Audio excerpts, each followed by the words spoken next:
va a permitir conocer la deformabilidad de este tipo de suelos es la consolidación unidimensional. La platicábamos ya el miércoles. Aquí en fotos vemos el anillo metálico que les comentaba.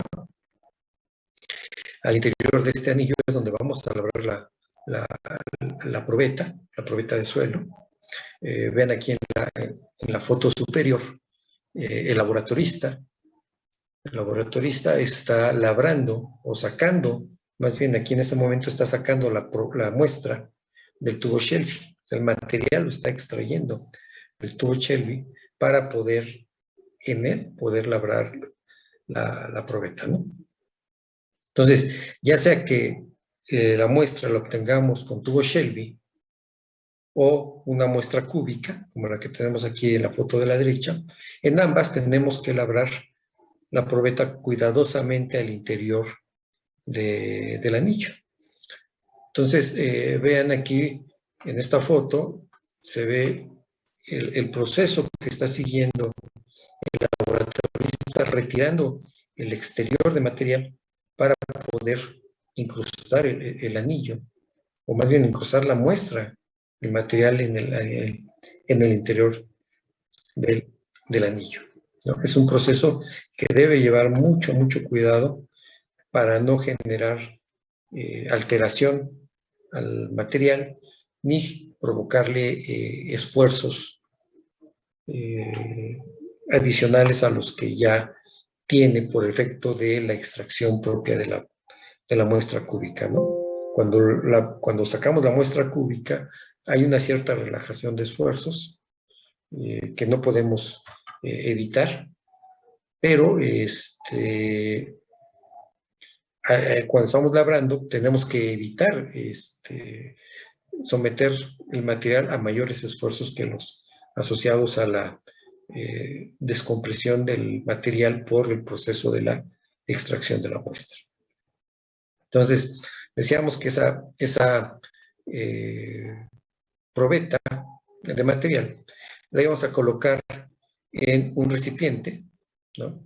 Ese recipiente iba a tener en la parte media la muestra, en los extremos la piedra porosa y luego la placa para poder aplicar la carga.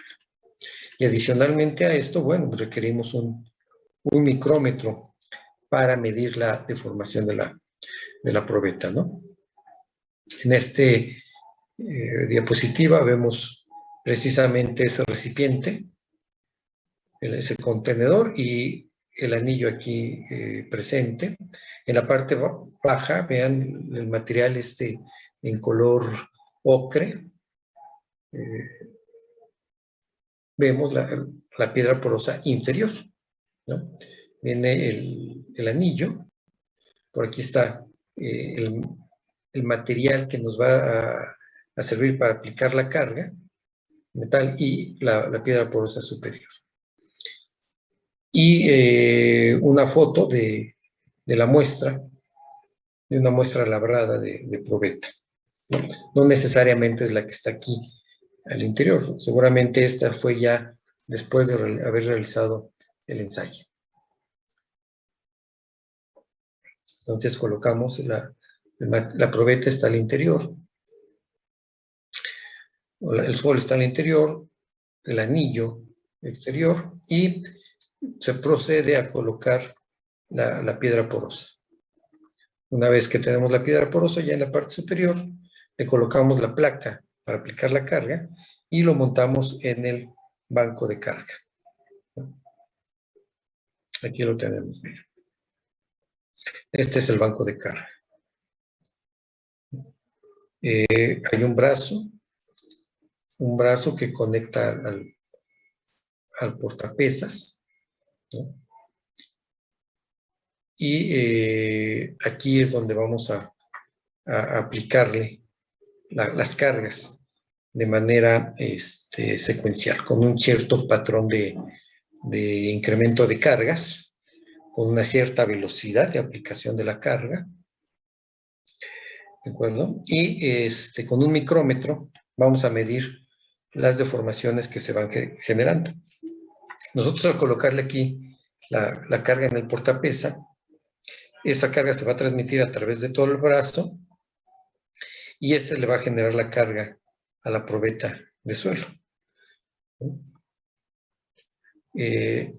Para medir la deformación, decíamos, colocamos el micrómetro, ¿no?, que nos va a permitir conocer la deformación del suelo. El micrómetro tiene en la parte inferior, que es con lo que va a medir, es un vástago que tiene posibilidad de extenderse o de contraerse.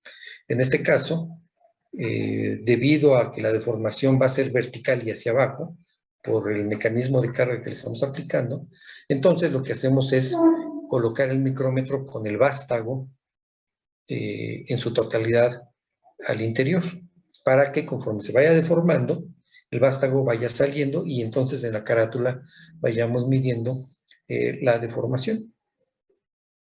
¿De acuerdo? Una vista general del banco de carga es la que tenemos aquí al frente. Vean entonces que está el banco de carga, el brazo de palanca, el portapesas, ¿no?, la muestra, el sistema con el cual vamos a transmitir la carga hacia la muestra y el micrómetro. El micrómetro tiene que estar a la vista para poder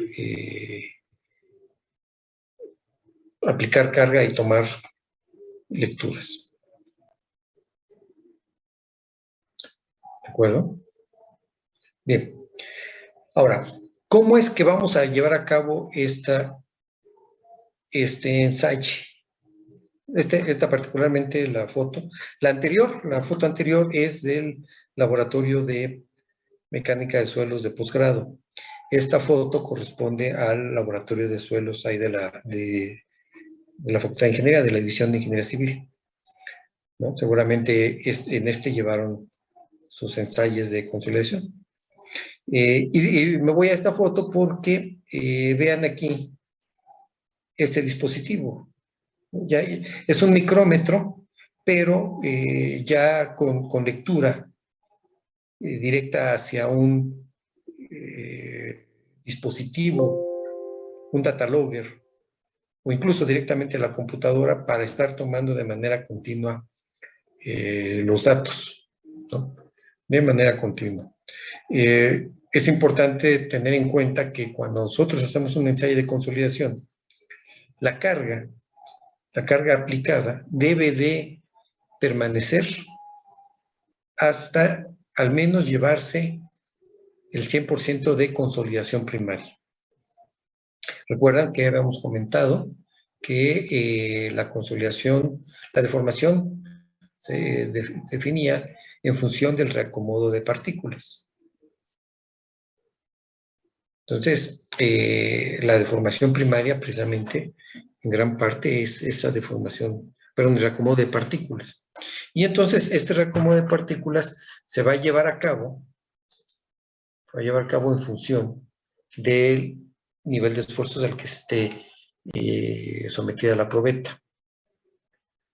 Entonces, tenemos que dejar que poco a poco, bajo la carga aplicada, el agua vaya saliendo de la estructura del suelo y entonces permita la deformación. ¿De acuerdo? Vean, aquí tenemos las libretas de registro o las hojas de registro y se alcanza a visualizar pues bastantes datos registrados en esas libretas. Quiere decir que durante el ensayo vamos a obtener mucha información, principalmente del micrómetro. ¿Vale? Entonces, en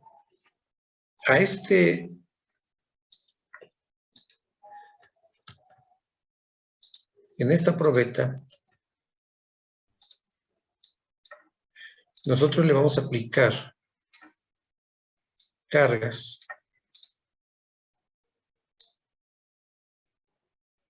vamos a colocar cargas de tal manera que incrementemos, que tengamos un incremento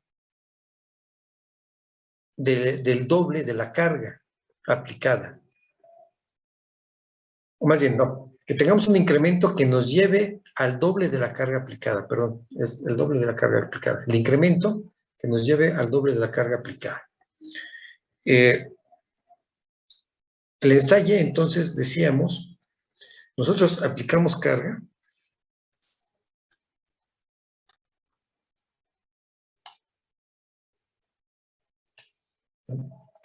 y esta debe durar al menos hasta que se llegue al 100% de consolidación primaria.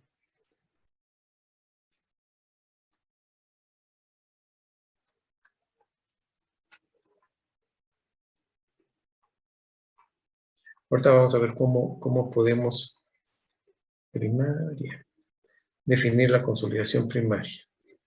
¿Qué feas letras estoy haciendo? Es viernes, disculpa. Entonces, aplicamos la carga hasta que se lleve a cabo la consolidación primaria. De manera común, en los laboratorios, esto se supone que se tiene después de 24 horas. Esto quiere decir que cada incremento de carga lo voy a colocar cada 24 horas. Entonces, aplicar la carga hasta que llegue a la condición primaria, esto es aproximadamente cada 24 horas. ¿Okay? De manera común es lo que se lleva a cabo, ¿no? Lo que se realiza. Pero pudiera ser un patrón de incremento de cargas completamente diferente. Entonces, esa es una. La otra es que cada incremento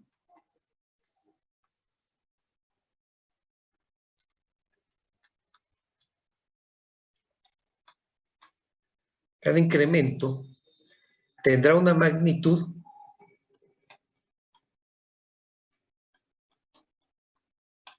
¿sí?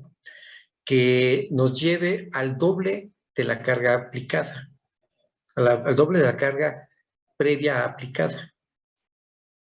Incremento con magnitud que lleve al doble la carga aplicada. O sea, si yo empiezo con 0.125 kilogramos por centímetro cuadrado, esa es la primera carga. ¿Cuánto debiera ser la segunda carga?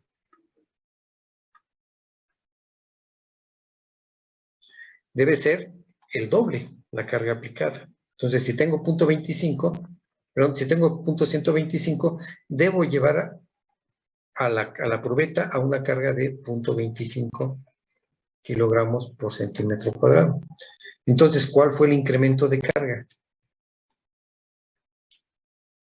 Fue de 0.125. ¿De acuerdo? En ese sentido, la tercera carga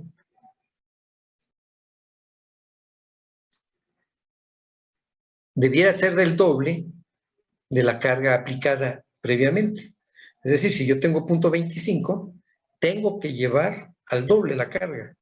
Eso sería 0.5 kilogramos por centímetro cuadrado. ¿De cuánto será el incremento? Será de 0.25.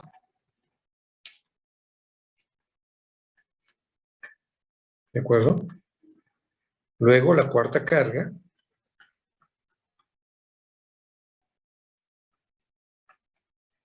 tendría que ser el doble de la carga previa.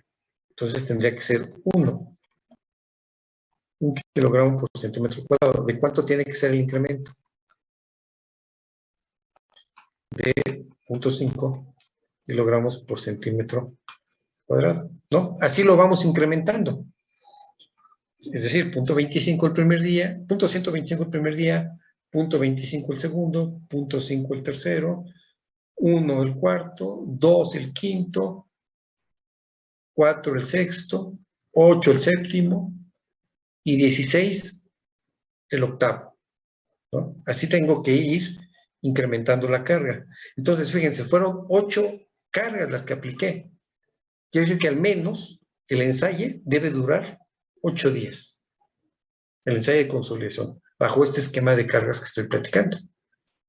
¿Sí? Entonces, el incremento de carga que tendremos que colocar nos tiene que llevar a la probeta al doble de la carga previamente aplicada. O sea, la carga del día anterior. Al doble de la carga del día anterior. Ese es el patrón de cargas que requerimos llevar a cabo en el ensayo de consolidación. Ahora, en cada carga,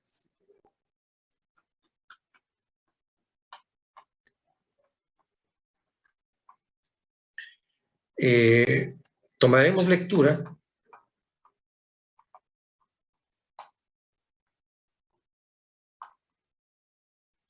del micrómetro.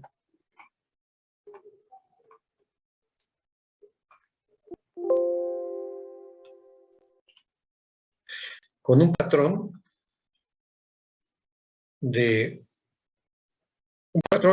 pudiera ser el que les voy a poner aquí, de tomar la lectura a 1 segundo, a 2 segundos, a 5 segundos, a 10 segundos, a 15 segundos, a 30 segundos, a 1 minuto, a 2 minutos, a 5 minutos, a 10 minutos, a 15 minutos, a 30 minutos, ¿no? Y luego a 1 hora, a 2 horas, a 4 horas, perdón, 4 horas, 8 horas y 24 horas. Pudiera ser ese patrón de medición.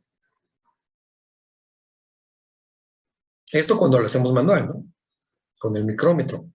Pero si le colocamos ese sensor que habíamos visto en la diapositiva, ese sensor que es automatizado y toma las lecturas y las lleva a un readout, a un data logger o a la computadora misma, ahí las lecturas pudieran ser continuas, ¿sí? Cada milisegundo, no con esta definición. Aquí se ponen con ese patrón de lectura porque de pronto es bastante tedioso estar tomando cada segundo lecturas.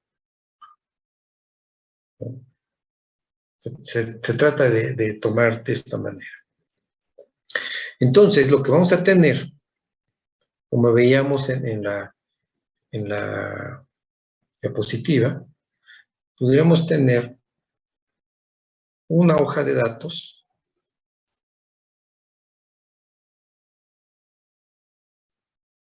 en donde tenemos lectura, tiempo,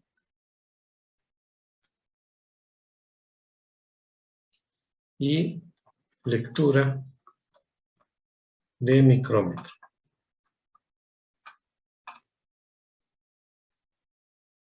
Entonces, puedo empezar con el 0, con 1 segundo, con 2, con 5,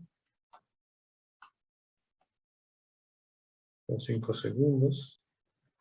Decíamos que con 10, con 15, con 30 segundos, con 60 segundos, que es 1 minuto, 120 segundos, 300 segundos, 600 segundos, 750 segundos. Y así sucesivamente, ¿no? Hasta 86.400 segundos, ¿no? Que es un día, son las 24 horas. Esto en segundos, aquí lo estoy colocando en segundos, pero hasta aquí son segundos, aquí es 1 minuto, 2 minutos, 2 minutos, 5 minutos, 10 minutos, 15 minutos, y así sucesivamente hasta 1 hora, ¿no? Y vamos a tomar la lectura, la que da el micrómetro. No sé, 18.726, que fue la lectura. Y luego 18.675, 18.423, 18.322, ¿no? Y así sucesivamente hasta las 24 horas. A lo mejor llegó a 17.993. ¿Sí? Se me está ocurriendo esos datos a las 24 horas. ¿Sí? Esto fue la carga aplicada de 0.125, ¿no? Kilogramos por centímetro cuadrado. Bien, entonces, esa es la primera, el primer día. Vamos a ver qué es lo que está sucediendo. La probeta tiene una dimensión. Estoy poniendo de esta manera. ¿Recuerdan qué altura tienen las probetas?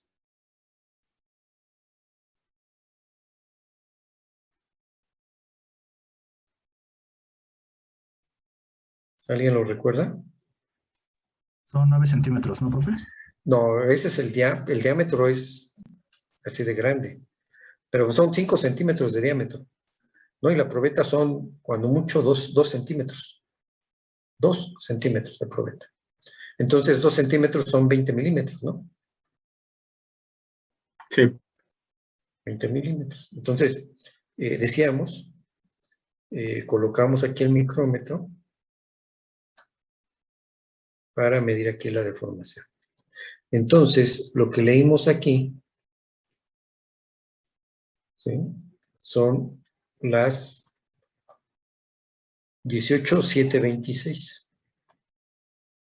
18.726. Ese es el tiempo cero. ¿Sí?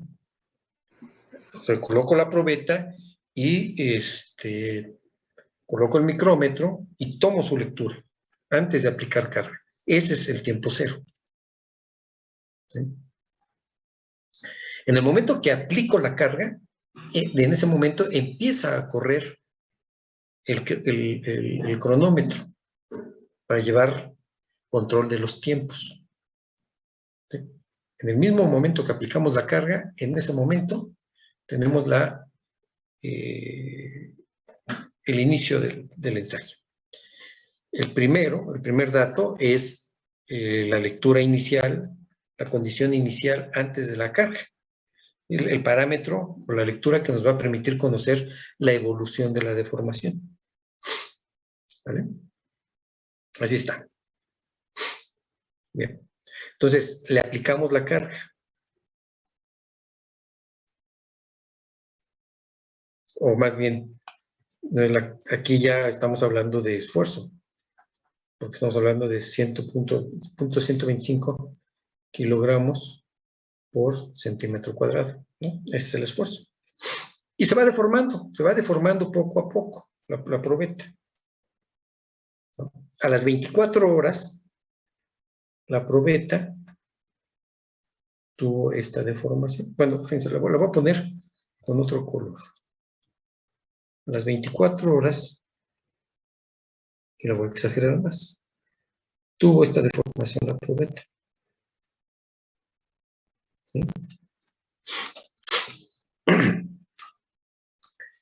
¿Qué pasa con el micrómetro? Bueno, el vástago, déjenme poner aquí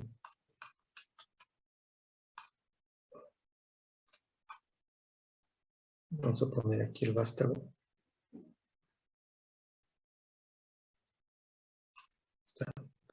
Entonces el vástago, pero no lo estoy tomando. Vamos a ponerlo con otro color para que podamos representar. Ahí está. Bien, entonces, ahora sí. El vástago, conforme se va deformando la probeta, el vástago va...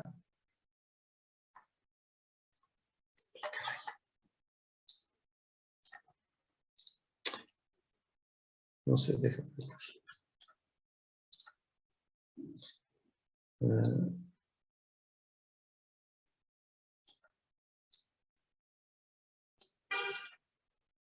Qué caray, no se deja.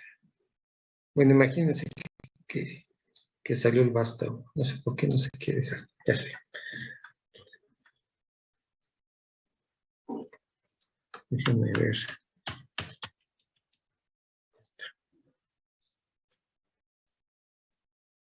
Así lo dejamos acá.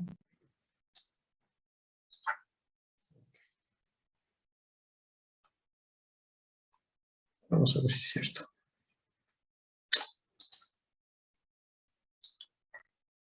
No quiere.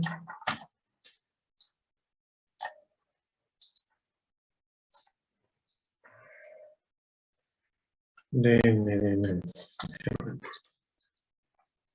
A ver. Tengo que, entonces... No, pero es que no se puede poner. Bueno, quería hacer el movimiento, pero no me está dejando tomar y poderlo jalar. No.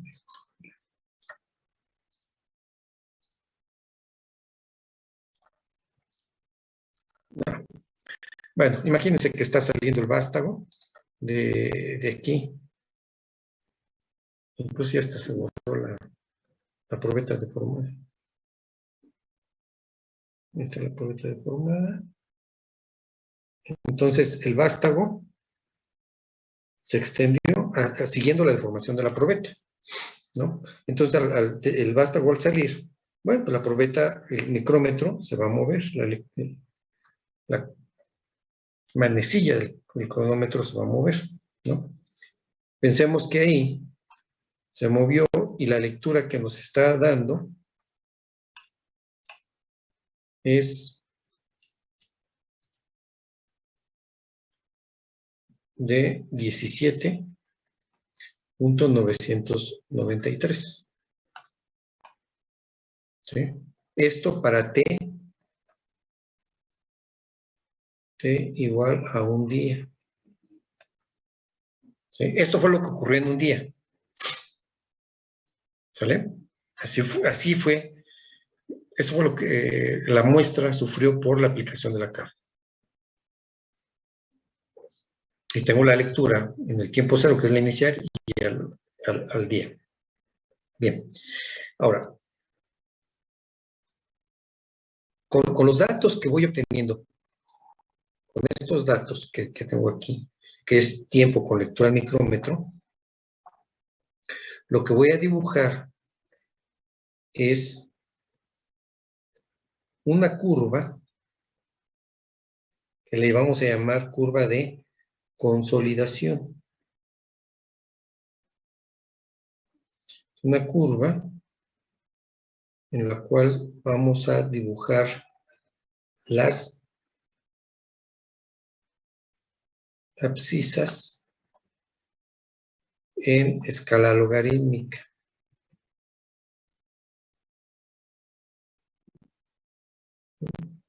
Entonces el tiempo, que es el que vamos a dibujar en la abscisa, lo vamos a dibujar en escala logarítmica. Entonces aquí es 1, aquí son 10, aquí son 100, aquí son 1000, aquí son 10,000.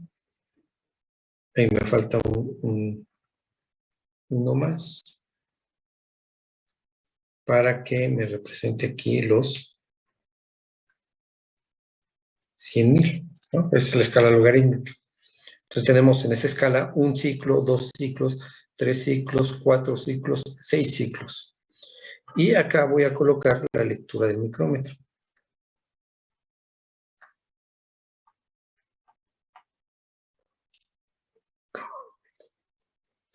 ¿Vale?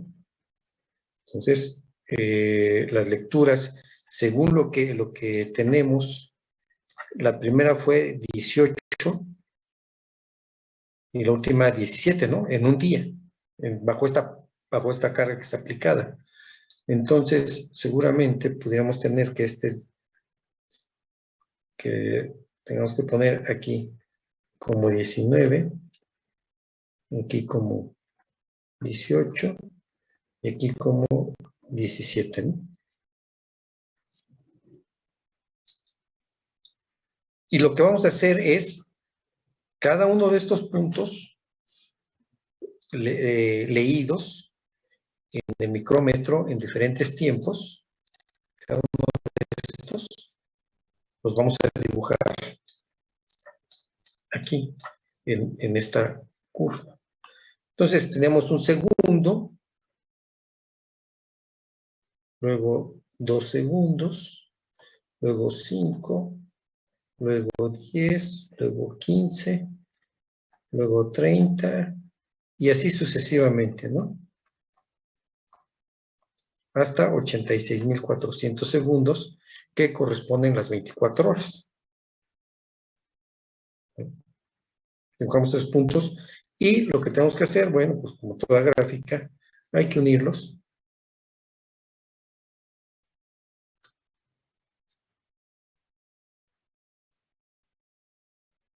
Todos con una línea. Ahí está. ¿Vale? Esta sería la curva de consolidación. Consolidación, y esta equivale para un esfuerzo de 0.125 kilogramos por centímetro cuadrado. ¿Hasta ahí vamos? Sí, profe. Bien. Les decía que la carga debe de mantenerse aplicada el tiempo necesario para que se lleve a cabo la consolidación primaria. Y les decía que generalmente eso, o de manera común, eso lo hacemos una carga cada día. Si así un ensayo de consolidación lleva mucho tiempo, imagínense dejarlo más tiempo para poder llevar a tener todo el desarrollo de la consolidación primaria y la consolidación secundaria. Serían pruebas bastante largas y bastante caras. Entonces, la práctica común, les digo, es una carga al día. Bien, ¿y cómo identificamos que tenemos la consolidación primaria? Bueno, lo que tenemos que hacer es analizar la curva, ¿sí? Y identificar el cambio de curvatura. Fíjense, en esta parte hay una curvatura con concavidad hacia abajo, ¿cierto? Y luego de este lado hay una curvatura con concavidad hacia arriba. ¿Sí? La concavidad la tenemos en esta parte, en la parte superior. Entonces, cuando hay ese cambio de concavidad en la curva, pudiéramos ya tener la consolidación primaria. ¿Y cómo la vamos a determinar? ¿Cómo vamos a identificar la consolidación primaria? Bien, lo que se hace es, con la ayuda de una regla, trazamos una línea tangente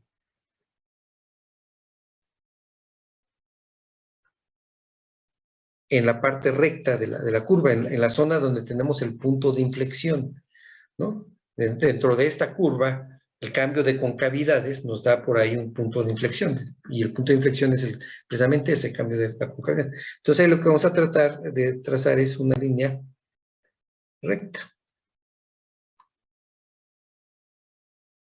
¿Estamos claros?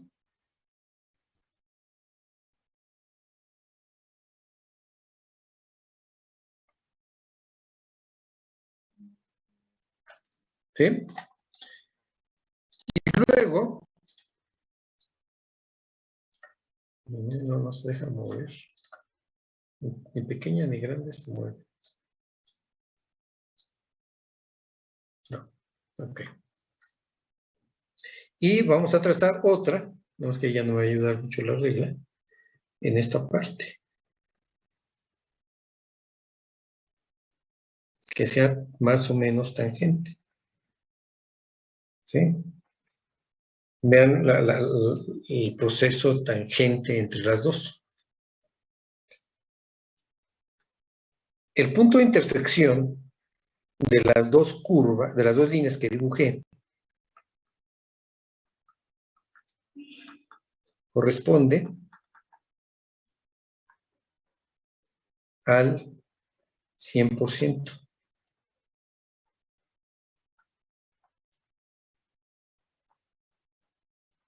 ¿Vale? O sea, tenemos que dibujarla, tenemos que trazar líneas tangentes a los tramos rectos, ¿sí? Y la intersección de esas dos líneas tangentes en los tramos rectos me va a definir la posición del 100%, del 100% de consolidación. Entonces, de esta manera yo voy a identificar el 100%. Aquí de la prueba de consolidación hago ese proceso. Profesor, Dime. la segunda recta, ¿dónde dijo que...? La segunda recta tiene que ser tangente. Generalmente, o la mayoría de las veces, vamos a ver un tramo aquí recto. Igual aquí, ¿no? En el cambio de curvatura hay un tramo relativamente recto, corto pero recto. En ese trazamos la tangente, al igual que en este otro lado que tenemos acá. ¿Sí? Ok, perfecto. Pongan atención porque voy a subir la tarea donde vamos a hacer estos cálculos. ¿Sí?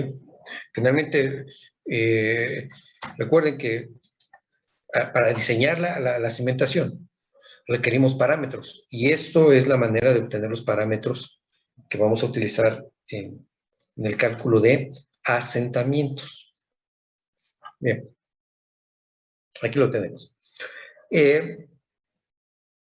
Requerimos, además del 100%, requerimos identificar el 0% de consolidación. Teóricamente,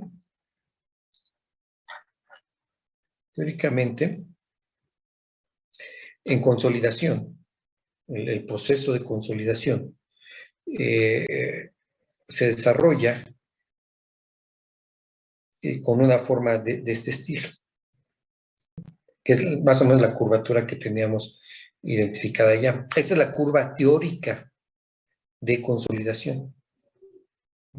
Y aquí está identificado la consolidación del 0 al 100%. ¿Sí? Está dibujada de manera inversa, pero es exactamente lo mismo. Es una curva que nos define la consolidación. Y en un lado tenemos el tiempo y en el otro lado el grado de consolidación.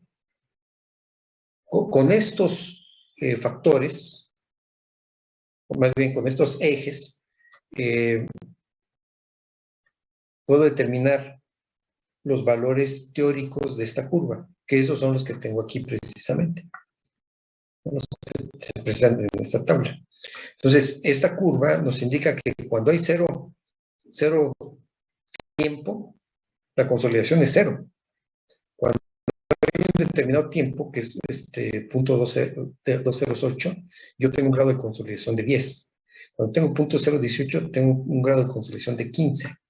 Cuando tengo 0.031 tengo un grado de consolidación de 20. Cuando tengo 0.197 tengo un grado de consolidación del 50%. Cuando tengo 0.405 tengo un grado de consolidación del 70%. Cuando tengo 1.127 tengo el 95%. Y esta condición teórica de consolidación me dice que el 100% de consolidación lo vamos a lograr en un tiempo infinito. Eso es lo que nos dice la teoría, ¿no? Y de esta curva teórica, ¿no?, de la teoría de consolidación, definimos el coeficiente de consolidación, determinado como CB, coeficiente de consolidación, que es el factor tiempo, que es el que tenemos aquí, multiplicado por el espesor efectivo de consolidación, perdón, el espesor efectivo del estrato. Recuerden que platicábamos la clase pasada que si drena por dos lados, la distancia máxima que tiene que recorrer una partícula es la mitad del estrato. Ese es el espesor efectivo. Cuando drena en una sola cara, la longitud que tiene que recorrer el agua más alejada es el espesor del estrato. Entonces, el espesor efectivo es igual al espesor del estrato cuando drena por una cara. En el caso de que drene por dos caras, el espesor efectivo es la mitad del estrato. Lo platicábamos el miércoles. ¿De acuerdo? Entonces aquí hay que colocar el espesor efectivo. Y todo esto está en función del tiempo. Así es como se define la curva, el coeficiente de consolidación, que es el que se vio allá en comportamiento de suelos. Bien, tomando en cuenta esta fórmula, ¿sí?, nosotros vamos a determinar el 0%. ¿Puedo agregarle, profesor? Perdón. Sí. Un momento. Entonces, para poder aplicar hacer el empate de la curva de consolidación teórica, ¿ya lo puedo cambiar? La T mayúscula, ¿qué era, perdón? Factor tiempo. ¿Y la otra T? Es el tiempo. Oh, perfecto. ¿Sí? Factor tiempo está aquí en esta tabla. Repito, esta es la teórica, la forma teórica o la curva teórica de consolidación unidimensional. Y lo que tenemos que hacer, o lo que se hace aquí, es empatar la teoría de consolidación con la consolidación del terreno. Y aquí consideramos el espesor correspondiente. Si estamos en la prueba, este será el espesor correspondiente de la prueba, el espesor efectivo de la prueba, ¿de acuerdo? Pero ya cuando lo extrapolamos al suelo, entonces este tendría que ser el espesor efectivo del estrato de suelo. Pero estamos empatando la teoría con la deformación del material. Esta es la curva teórica. Y la que nosotros tenemos aquí es la curva real. Así es como se está deformando el suelo. ¿Sale? Pero tendremos nosotros que determinar también el 0%, no nada más el 100%.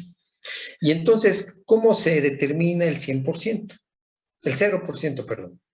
El 0%. Bien. Para determinarlo, lo que vamos a hacer es tomar un factor, una lectura en específico, un tiempo en específico, ¿sí?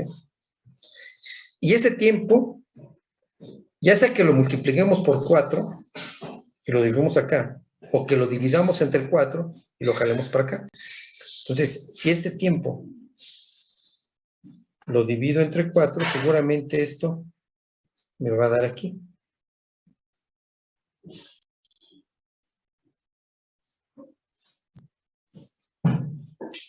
¿Cierto?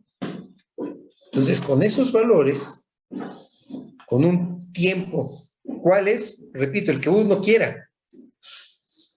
Es arbitrario.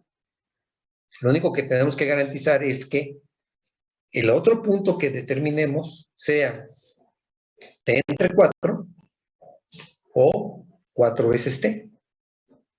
El 4 veces t pudiera estar por acá, ¿no?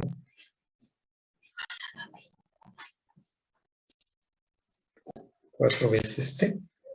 Entonces, lo que yo necesito determinar es este punto y este punto, que son en ordenadas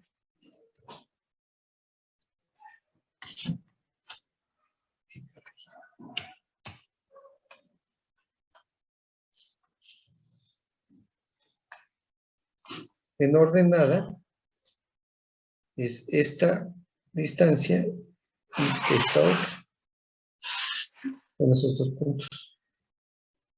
A esta magnitud le vamos a llamar A. ¿Sabe?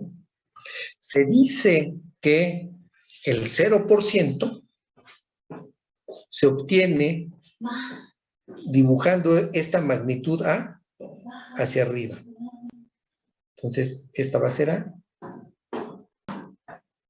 Y aquí tendremos el 100%, el 0%, perdón. Aquí será 0%.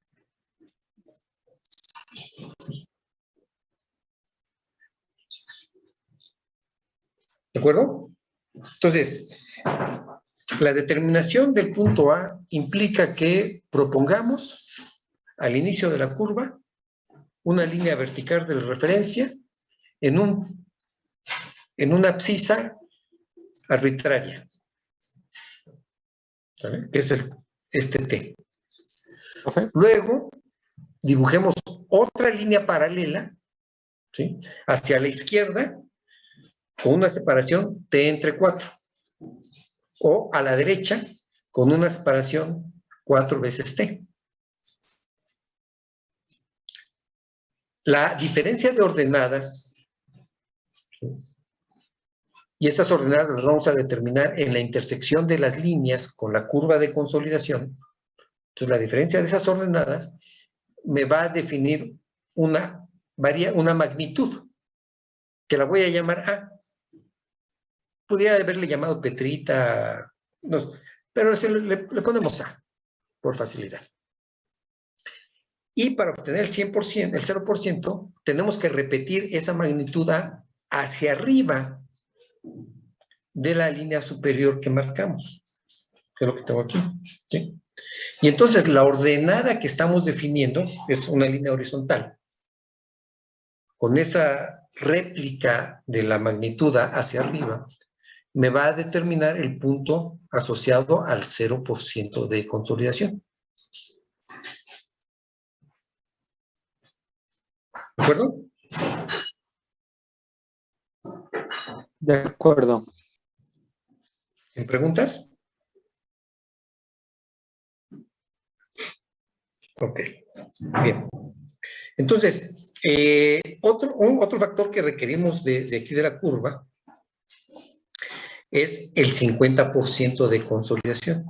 Más adelante vamos a determinar por qué lo requerimos, pero necesitamos identificar en dónde se encuentra el 50%, ¿no? ¿Y cómo lo determinamos? Agarramos la regla, medimos esta distancia y la dividimos entre 2. Eso nos dará el 50%, ¿sabe?, de consolidación. Lo que estoy aquí dibujando en rojo es el porcentaje de consolidación. Y lo que voy a identificar con una línea continua sobre el 50%, veo dónde intersecta a la curva de consolidación y eso me va a permitir determinar aquí el T50.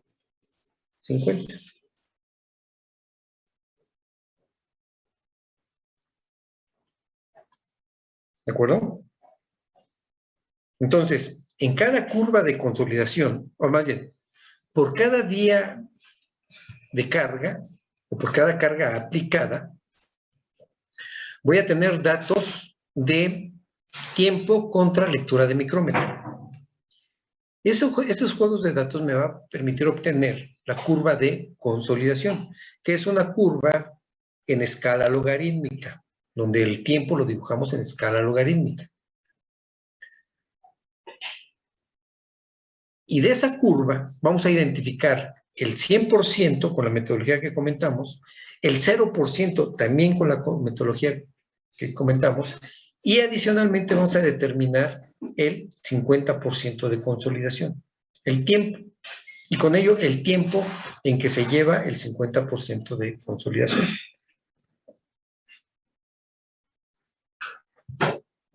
¿De acuerdo? El tiempo 50.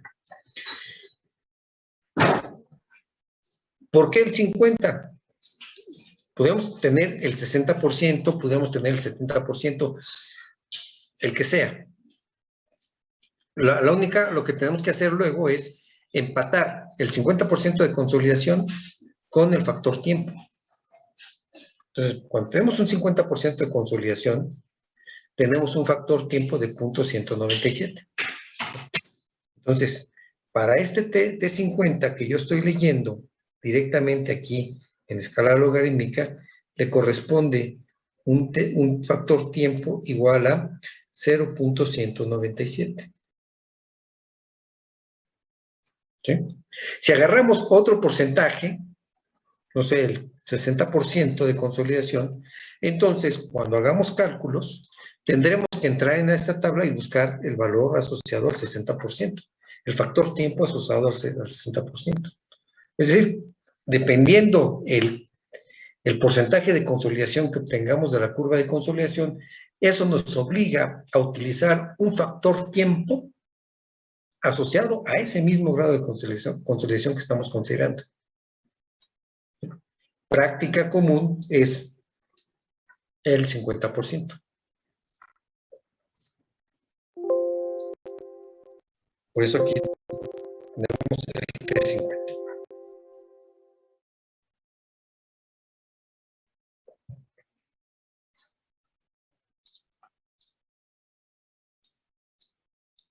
Ok. Bien. Regresemos a la probeta. ¿Qué le ha pasado a la probeta? La probeta se deformó. ¿Es correcto? Bien. ¿Cuánto se deformó?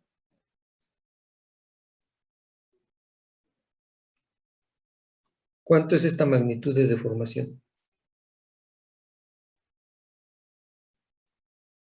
Serían 20 milímetros. ¿Perdón? No. Será la diferencia de lo que registraba el micrómetro antes de cualquier carga respecto a la lectura a las 24 horas. ¿Sí?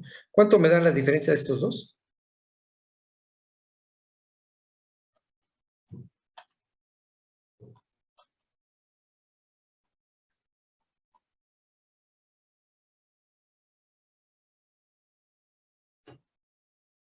Queda de 733, por favor.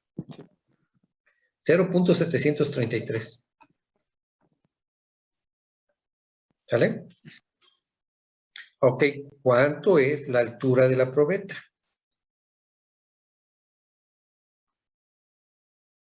La altura va a ser 20 menos 0.733. Entonces es 6, es 2, es 19. ¿Es correcto? ¿Estoy bien? Es 7, ¿no? El último. ¿El último 7? Sí. Bueno, le ponemos 7. Nada más que me permita aquí. No sé por qué tan lento. Está. Es 7. 19.267. Esa es la altura del de la probeta, ¿cierto? Por la carga aplicada de 0.125 kilogramos por centímetro cuadrado y con las lecturas que le inventé de deformación, me dio que la probeta tiene una altura ahora de 19.267. Para la primer carga. ¿Juega? Bien, entonces,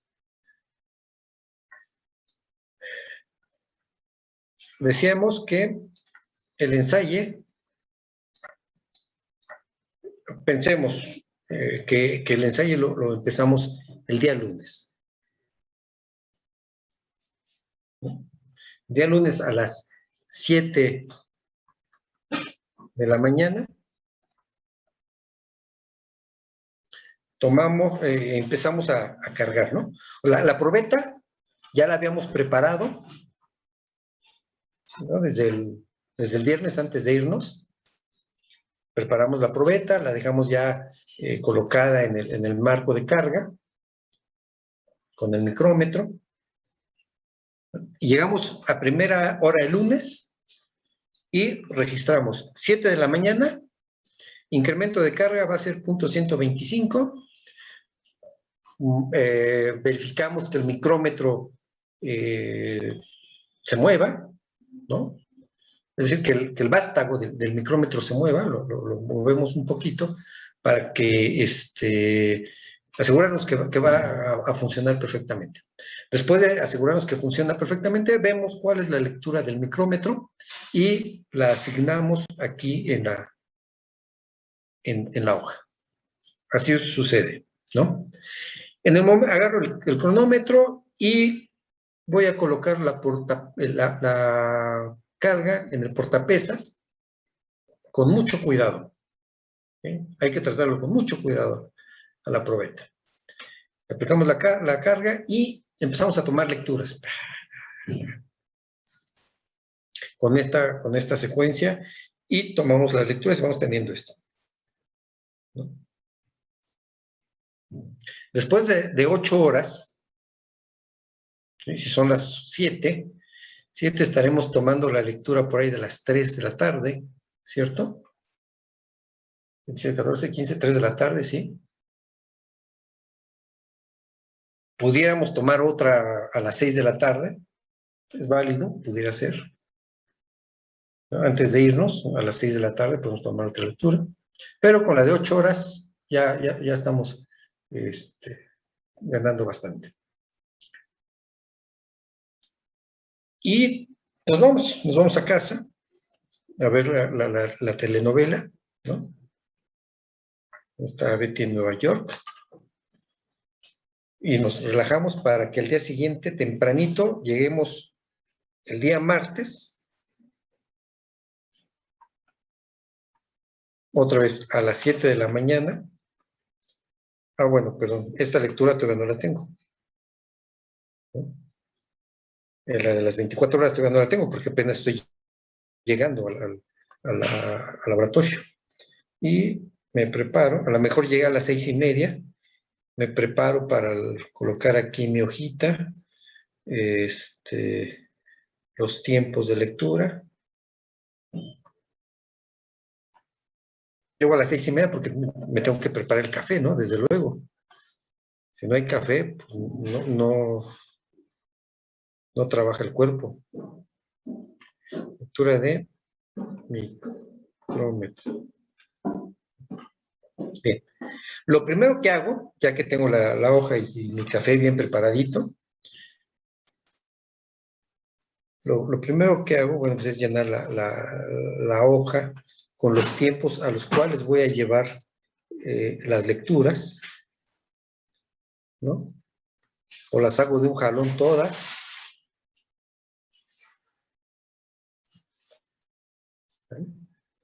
Pero lo primero que voy a hacer es tomar la lectura del micrómetro,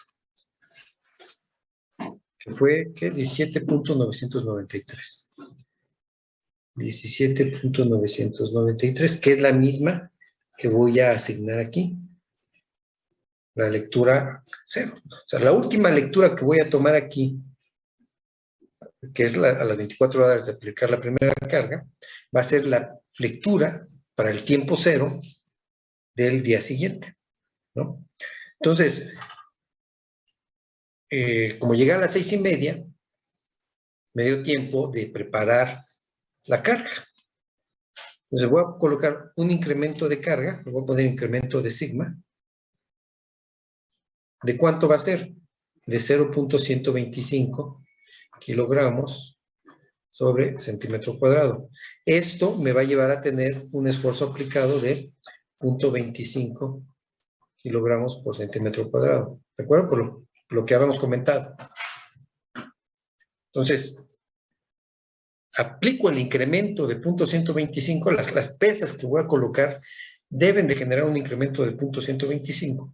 Lo aplico en el portapesas y empiezo a tomar lecturas con los tiempos aquí.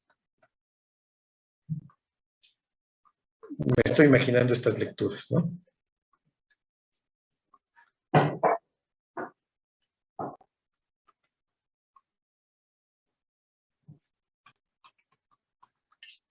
Ya está. Y la sigo tomando, la sigo tomando. Me dan las 3, me dan las 6. Como dice la canción, y nos dieron las 8. Y tomamos la lectura. ¿Vale? Eso me da pauta para que ya con la carga que teníamos tenga posibilidad ya de esperar que se cumplan las 24 horas de aplicación de la carga, y entonces el miércoles nuevamente llego a las 6:30, preparo mi hoja,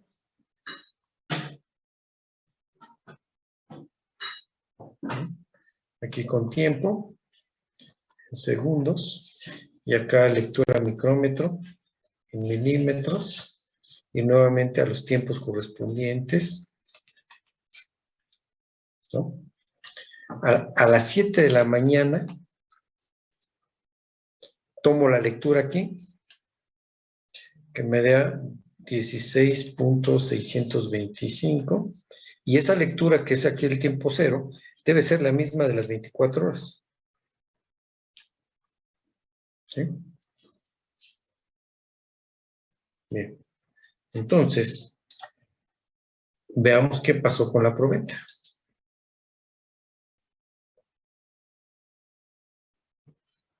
Ahí está. Veamos qué pasó con la probeta. Lo voy a poner ahora con verde. Entonces aquí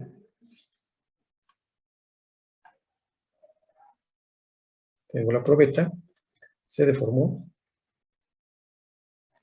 El vástago salió siguiendo la deformación de la probeta, y ahora la lectura me dio aquí. Y aquí el tiempo al segundo día, o sea, las 86.400 segundos después de aplicada la segunda carga, la lectura es de 16.625. ¿No? Entonces, la probeta del tiempo original, del tiempo inicial, o de la dimensión inicial al segundo día, tuvo una deformación que es 18.726, que es la inicial, antes de cualquier aplicación de carga, menos la 16.625. ¿Vale? Pregunta, ¿cuánto es la altura de la probeta? Sería 20 menos el valor que resulte de esta diferencia. ¿Sí me apoyan, por favor? 17.899 es el total. 899. No, ya la respuesta, ya. Pero ¿cuánto me da la diferencia? 2.001, creo. Déjame ver. 0.001. No, 2.1, ¿no? Ah, sí, 2.101. 2.101. Ujú. 2.101. Es que si no lo ponemos, luego cuando lo estén revisando van a decir, ¿y este men de dónde sacó este dato, no? Entonces, ahora sí, 20 menos 2.101 va a ser 17, ¿me decías? Punto 899 899 milímetros. milímetros. ¿Vale? Pregunta. El hecho de que haya pasado de 20 a 17.899 implica que hubo una deformación. ¿Qué fue lo que cambió? ¿El volumen de sólidos o el volumen de vacíos?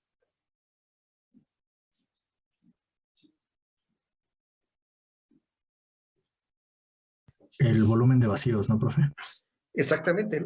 El que se vio modificado fue el volumen de vacíos. El volumen de sólidos no se ha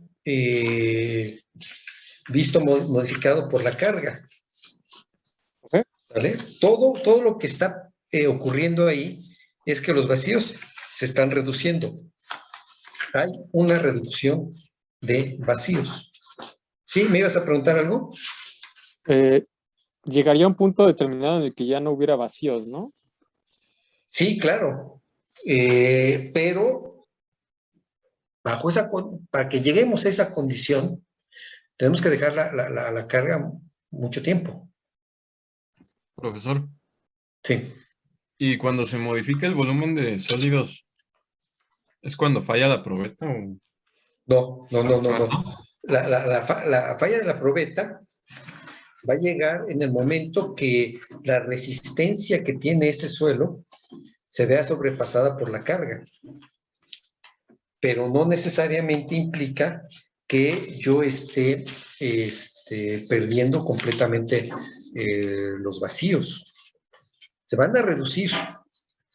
Sí, ese es un hecho. Pero no vamos a tener por completo una reducción total de los vacíos. Es una reducción parcial de vacíos. Y nada más para que tengamos un valor para tener sensibilidad. En todo el siglo pasado,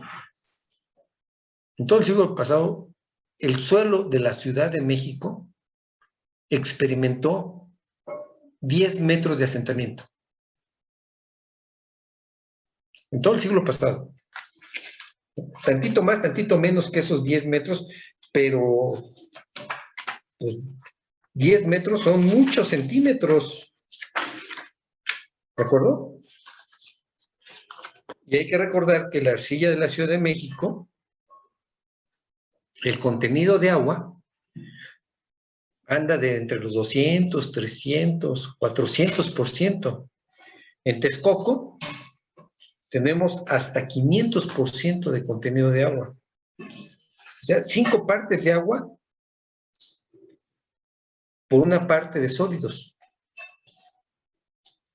5 partes de agua por una parte de sólidos. Es decir, el volumen de vacíos es 5 veces el volumen de sólidos. En ese caso, ¿no? Entonces, imagínense la cantidad de centímetros que representa de deformación ese porcentaje de 5 contra 1. ¿Sí se lo imaginan? Sí, profe. Es muchísimo, muchísimo. Entonces, lo que tenemos aquí es que hay una reducción parcial de los vacíos. No es en su totalidad. Entonces, volvemos a la gráfica, a la condición esta de comportamiento de suelos. Que tenemos los sólidos, ¿no? Que tenemos, pensemos que tenemos el agua, o líquido, ¿no? Vamos a ponerlo como líquido, ¿no? Como agua. Y el aire. Entonces, este tiene un volumen de sólidos, y todo esto, bueno, primero, tiene un volumen de agua y tiene un volumen de aire. Todo esto es volumen de sólidos y este volumen de vacíos. De tal suerte que aquí tenemos que esto es volumen de la muestra, ¿no? Estos son volúmenes, pero estos volúmenes los podemos traducir a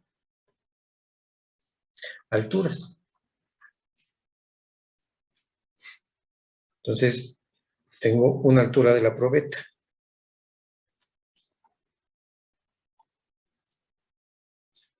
¿Sale? Y tengo una altura de sólidos. Tengo una altura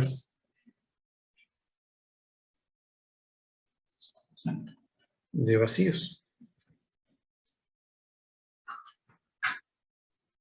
¿Cierto? Nada más al volumen hay que dividirlo entre el área y ya me da la altura. Así de directo, ¿no?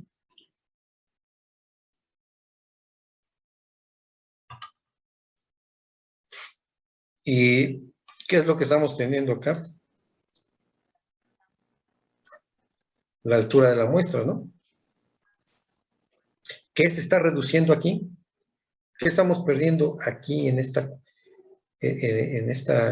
proceso de consolidación?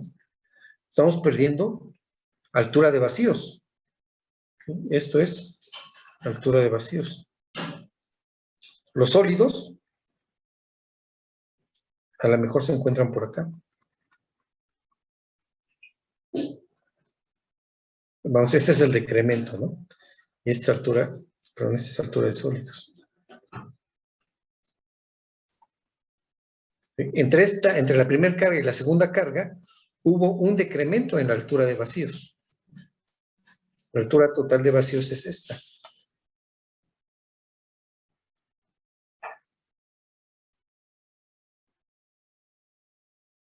Entonces, ¿qué es lo que está experimentando aquí la muestra? Una reducción en los vacíos. ¿Sí? Para ello, para que se logre eso, el agua tiene que salir.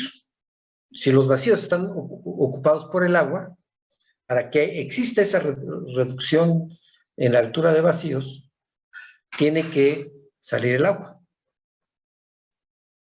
¿De acuerdo? Bien. De estas relaciones volumétricas y gravimétricas, nosotros podemos calcular la relación de vacíos, que es el volumen de vacíos respecto al volumen de sólidos. O dicho de otra manera, la altura de vacíos entre la altura de sólidos. ¿Estamos de acuerdo? Por estas relaciones volumétricas y dimensionales que estamos teniendo. Una altura de vacíos, una altura de sólidos. ¿Vale? Bien. Esta explicación viene porque de aquí, con este análisis que estoy haciendo meticuloso de la deformación de la probeta, aquí lo estoy haciendo meticuloso, y ya cuando lo hacemos en el cálculo con Excel incluso lo hacemos de manera sistemática. Pero aquí un poquito nos detenemos para visualizar ese proceso de deformación, ese proceso de cambio de volumen, en este caso de vacíos, que nos lleva principalmente a determinar la relación de vacíos, ¿no? Como lo definimos en este punto, en esto. Yo lo que estoy generando en la probeta con la aplicación de las cargas es una reducción de vacíos. La relación de esos vacíos respecto a los sólidos me da o me permite calcular la relación de vacíos.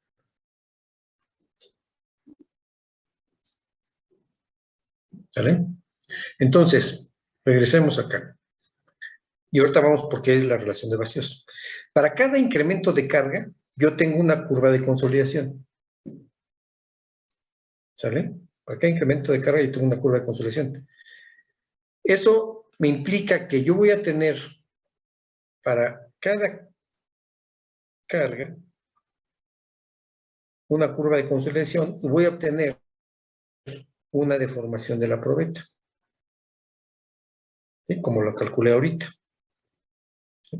Entonces tengo carga, tengo estas lecturas que me permiten obtener la reducción en la altura de la probeta.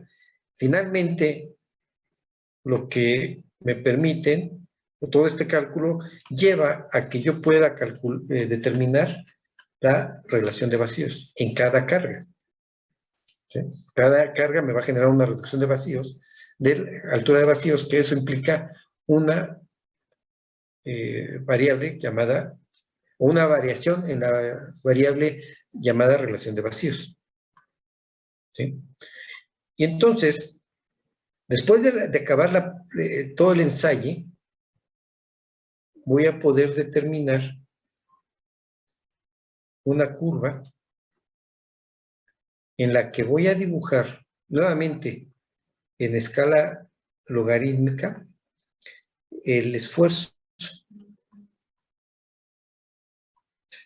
aplicado en el eje X, en las abscisas, y en el eje Y, la relación de vacíos, precisamente. ¿No? Entonces, para cada carga tengo un esfuerzo y desde luego una relación de vacíos. Entonces, tengo un esfuerzo, una relación de vacíos. Tengo un esfuerzo, tengo una relación de vacíos. Tengo un esfuerzo, tengo una relación de vacíos. Y así sucesivamente. Para cada incremento de carga, tengo un par de datos. Esto en carga, y también tengo que realizar el proceso de descarga. A lo mejor me llevaría por aquí la descarga. Si yo los puntos con una línea curva, voy a tener una línea de este estilo. ¿Sí? A esta curva le llamamos la curva de compresibilidad, que es el esfuerzo versus la relación de vacíos. Es esto. ¿Vale? Lo que yo tengo que determinar es esta curva de compresibilidad.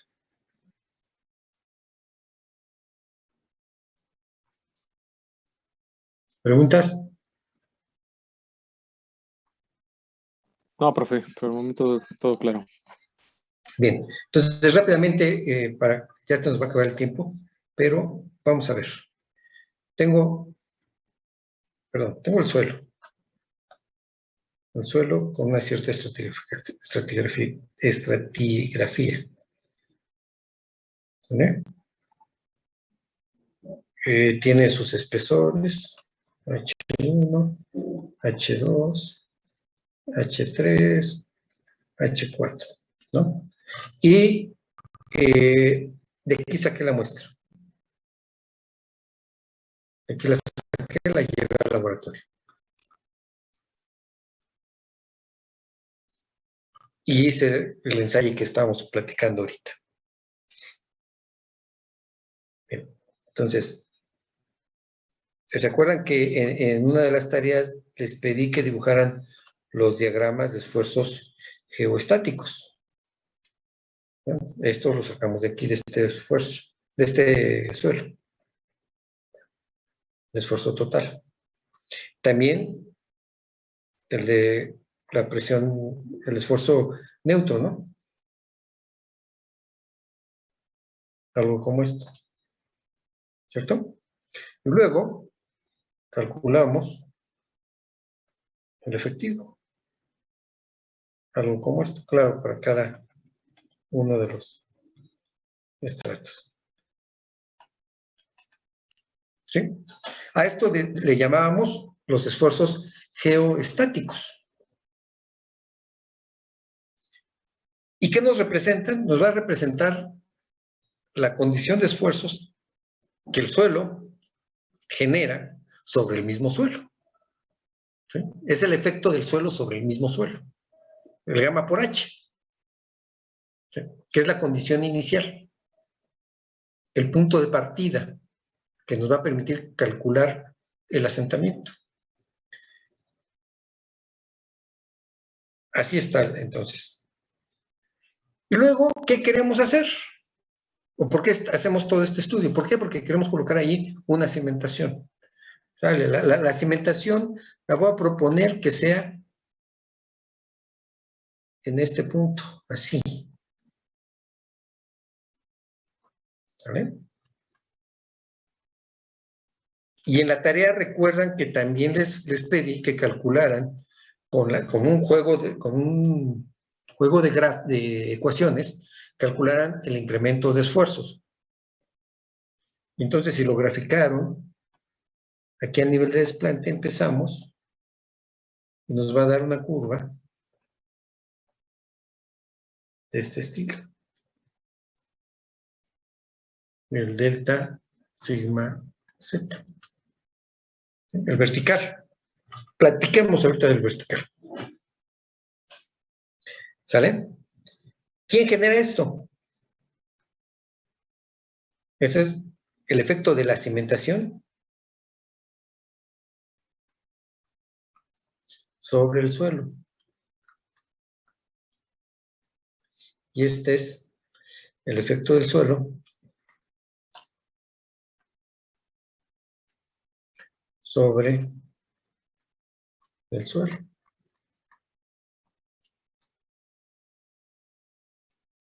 ¿Sale? Bien. Yo quiero calcular el asentamiento. ¿En dónde? En este estrato. Bueno, lo que tengo que hacer es, me voy aquí a la mitad. Generalmente calculamos los asentamientos a la mitad del estrato.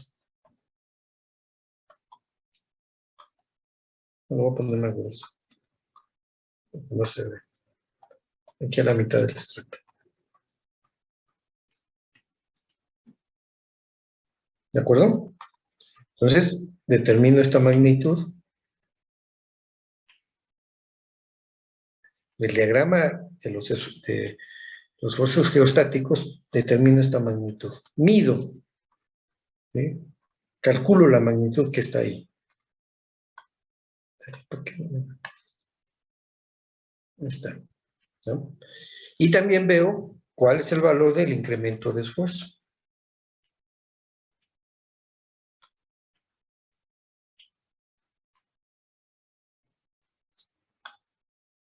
Estos valores, voy a llamarle aquí. ¿Qué les gusta? Esfuerzo a la profundidad de desplante. Perdón. No es a la profundidad de desplante. Es el esfuerzo en el estrato 2.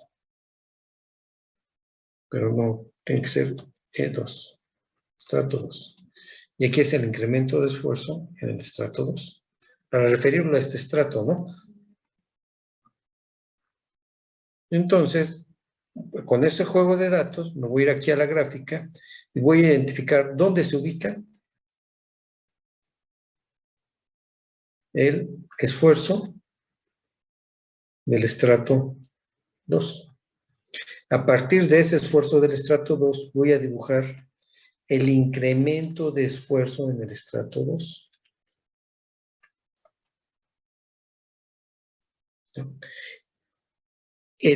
La relación de vacíos asociada al esfuerzo en el estrato 2 es este. Esta será la relación de vacíos. 1. Y luego voy a tener acá, le sumo el incremento de esfuerzos en ese estrato obtenido con la teoría de Boussinesq, de Froelich o de Westergaard, y voy a obtener este punto. Entonces, este punto tiene una magnitud que es E2. Perdón, E2. No estoy adelantando. E2, ¿no? La curva tiene aquí seguramente el E0. La continuación de la curva hasta 0, ahí es el E0. Entonces, el reglamento del Distrito Federal, si nos acordamos qué es lo que nos comenta, nos dice que el asentamiento va a ser el delta E entre el 1 más E0 por el H. E0 es este. El delta E es lo que obtenemos entre estos dos valores. ¿Sí?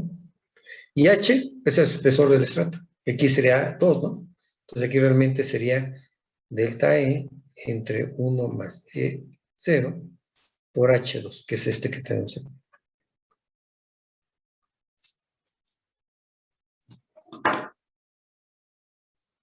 ¿Ya vieron? ¿Ya vieron dónde utilizamos el incremento de esfuerzos, dónde utilizamos los esfuerzos geostáticos y para qué nos sirve el ensayo de consolidación?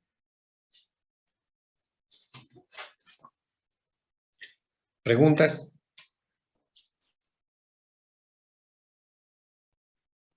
No, profe, por el momento de mi parte no. ¿Está quedando todo claro?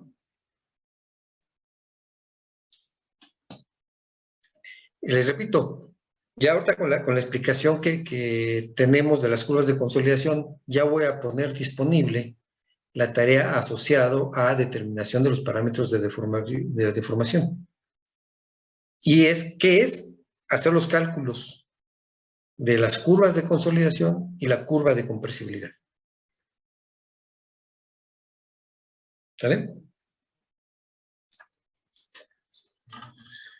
Bien, si no hay preguntas, pues nos vemos el miércoles, ¿no? Por favor. Digo, el miércoles. El lunes. Por favor.